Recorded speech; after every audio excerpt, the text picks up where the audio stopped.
And that should be everyone from the waiting room, Matt. And I'm just going to start enabling the record function for everyone. Okay. Let me know when that's ready, Rich, and we'll get started.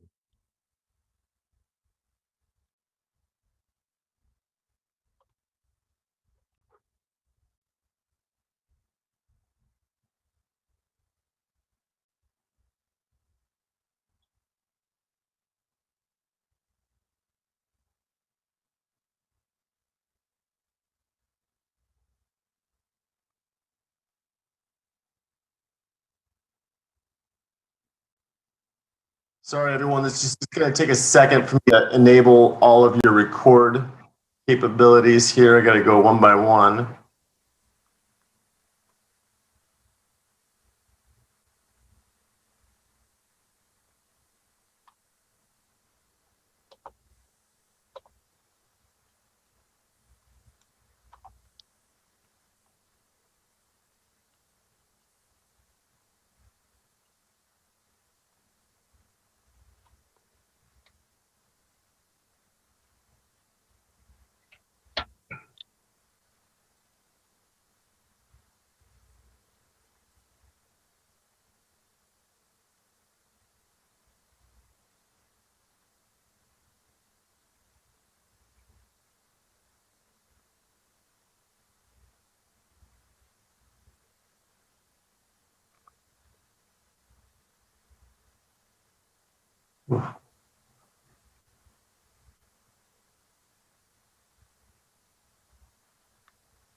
And the last line here.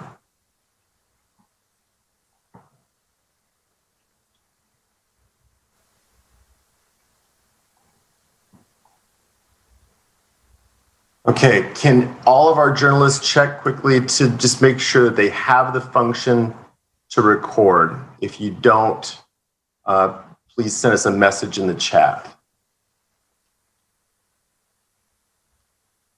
All right, I'm not seeing anything, so I think we should go ahead and get started. Okay.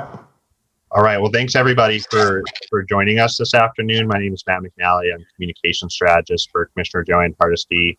And I just want to quickly kind of let everyone know how this press conference will operate today.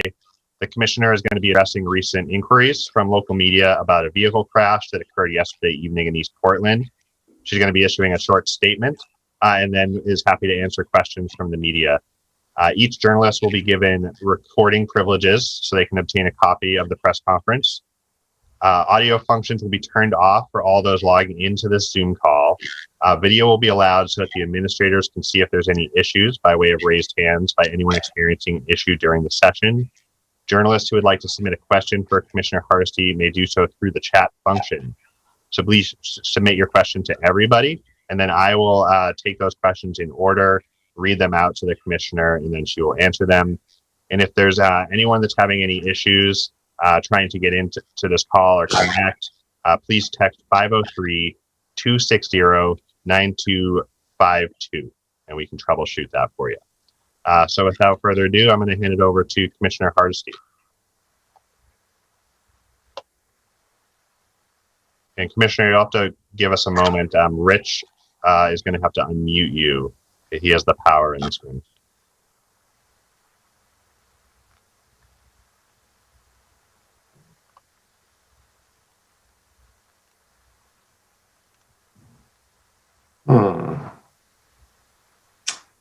Stand by just a second here, a little technical difficulty.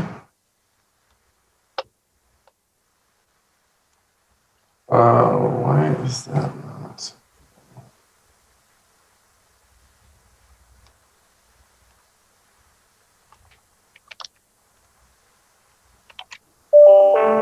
Can you hear me now? Perfect. Yep. Excellent. Thank you, Matt. Thank you, Rich. And thank you, media, for showing up on such short notice. This should not take this long. I want to be very clear. There is an accusation that threatens to damage my reputation as a city council member and as the transportation commissioner. I take these allegations very seriously and am here today to tell you that the allegations are false. I have not driven my car in the last 24 hours. In fact, my car is inoperable because of an unlatched door and has been sitting in the same parking spot for about 6 months. As you all know, I use Lyft when I'm going somewhere I can't walk. And let me just say how well that's turned out. You can ask my neighbors and they will tell you that my car hasn't. In fact, I've become an avid pedestrian since COVID-19 pandemic began. I also have not been contacted by Portland Police Bureau regarding any incident. Portlanders know that I am an open book. I'm human and sometimes I make mistakes. And when I have screwed up in the past, I've owned it, I've apologized, and I've taken responsibility. I'm telling you today, these allegations are false. And to be frank, these allegations are very suspicious. This appears to be part of a coordinated smear campaign perpetrated by Jeff Reynolds, former chair of the Multnomah County Republican Party, and right-wing media personality, as well as the Coalition to Save Portland, who Reynolds credits as breaking this alleged story. We have seen fringe right-wing media already running wild with this false story. And this is an attempt to make a story where no story exists. That's why I felt it was necessary to contact the media and have this conversation directly. When you have taken on police accountability issues as long as I have, you come to expect these kind of attacks. I've experienced them in the past, and I expect I will continue to experience them in the future. I'm happy to answer any questions you may have. Alrighty, so if folks can put their questions in the chat, and please identify which media outlet you're with. Our first question is from Liz Birch, who's with Coin News, and her question is there any chance someone else was driving Commissioner Hardesty's car at that time, such as a friend or relative? Again, the car has been unoperable for the last 6 months and has been sitting in the same parking spot. So no one can drive my car. All right, and Maxine Bernstein from the Oregonian has asked, aside from the car that's outside your home, do you have any other car registered to you? No. Well, let me back up. I had an automobile prior to the one I have now that I donated to Volunteers of America. And so I am not sure whether or not DMV says that I still am the registered owner. After COVID happened, it became impossible to actually do the DMV transfer process. So it is very possible that there is another automobile that is registered to me. However, it is currently at the lot at Volunteers of America as a donation to their program. And just a follow-up question there is, what type of car was it that you donated, and what type of car is outside your home? I have a Volkswagen Passat outside my home, and the car that I donated, I'd have to look it up. I don't know cars like that, but I do have paperwork that I could get back with Maxine later and tell her what that car. Great. We have a question from Rebecca with OPB. Did anyone from PPB reach out to you about this? No. All right. Question from KPTV. Are you saying this was a completely made up narrative, or do you think someone mistook you for someone else? Based on the facts I have at the moment, it appears to be a smear campaign. And then we have a question from Zane with the Portland Tribune. Can you provide more details on why your current car is inoperable? Yes, the lock on the door is broken, which means I now cannot lock the door. And so because I cannot lock the door, the battery is dead. And then let's see here. We've got another question from Maxine. Were you home at 4:48 p.m. yesterday, or were you driving in someone else's car?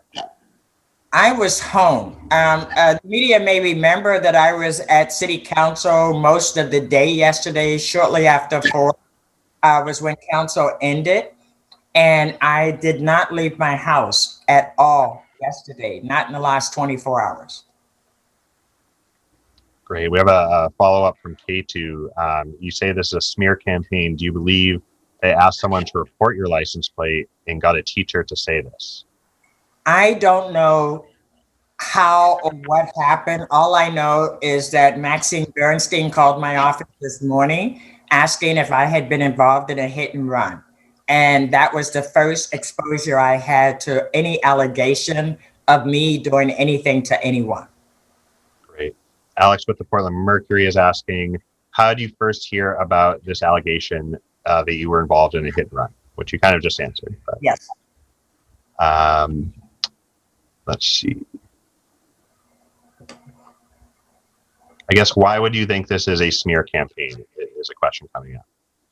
As someone who's been working on police accountability in this community for 32 years, I can tell you that this is a normal tactic used to discredit people who accountability into our policing force. This is the very first time, being in a position of power, sitting on the city council, someone has tried to use such an elaborate smear campaign.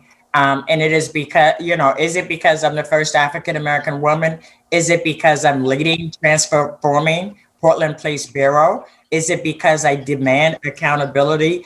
I cannot answer those questions at this moment because I don't know what the motivation was. What I know is that when someone says that I was involved in a hit and run, as the commissioner in charge of transportation, that comes with an additional burden. I'm trying to make Portland streets safe. So if I'm a commissioner in charge, that totally discredits my reputation and the work that I'm doing. All right, we've had a couple of questions kind of following up on the donation to Volunteers for America. Are you able to clarify? Hold for a second. I'll just go grab the documents and I'll come back because let's just answer this. I'd like to just nip this in the bud today and have this be done. Mm-hmm. I just want to be really clear. I didn't hit anybody. I wasn't driving. No one drove my car. And all this entire allegation is totally false. Hold for a sec. I will go get the document and be right back.